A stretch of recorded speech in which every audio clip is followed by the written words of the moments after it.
Hello, everyone. You must be wondering why this long academic title. I thought this would take care of my 5 minutes here, but apparently it doesn't.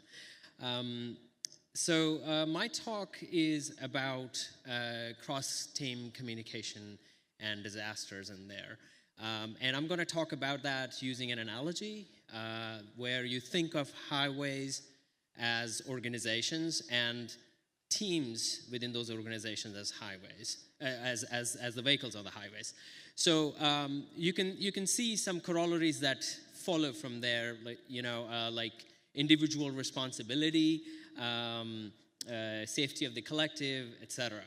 But before I go further, let me say that this is absolutely stupid. Do not try this at home.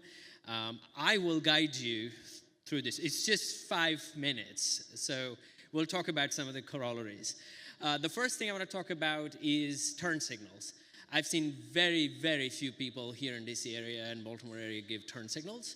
And that's a big problem because many people think that it's a formality, like communication, like this postmortem that I just received a few days ago. People think that it's a formality, and I'm here to tell you that it's not a ritual. It's not a formality. It's about individual responsibility to communicate the intent as clearly as possible. In other words, convey unto others as you'd have stuff conveyed to you. That's the first mantra. And you don't have to use expensive tools, all these amazing stuff that we pay monthly subscription to. If you cared about if they cared about the postmortem enough, it could have been a markdown file. They didn't need anything super duper expensive. And lastly, I think the point I want to make here with turn signals is that before pointing fingers at others, look at yourself first. Look at your privilege first. Next thing I want to talk about are road signs. Road signs are like company culture to me. If you don't have actionable signs, you have unsustainable culture. That's my opinion. And these signs cannot be vague, just like this one. And they have to come from top down because culture is set by people top down. I mean, if you're a leaf in an organization, what can you do? So to all the leaders who are present here, including my own, actually, please do not impose arbitrary expectations without clarifying some goals and signs. Why? Because if you don't, then every team will innovate and create their own unsustainable, unscalable culture.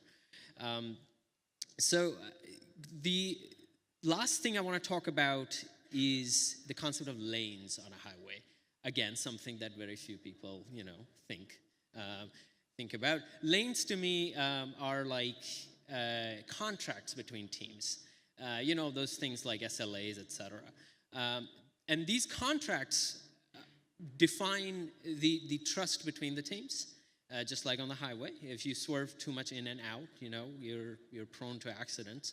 And if you think about large trucks like an infrastructure team moving on a rightmost lane only, not allowed on the left lane, and a team that has to deliver a lot of features moving fast on the left lane. I mean, they can do this because they have a contract between and they know what the other one does. And that's important because that's how you have the collective, safety of the collective, and everybody moves forward that way. And what you get ultimately is respect, mutual respect, and your subject matter experts can do their job in a better way. But before I leave this stage, I want to say that I'm not deluded. I think these rules and regulations and lanes are flawed because they're made by us. But the thing we want to do is iterate and improve. And you can improve culture as well. And lastly, no matter what you do, remember that there will be congestion. So honking won't help. And a little bit of patience will go a long way. Thank you.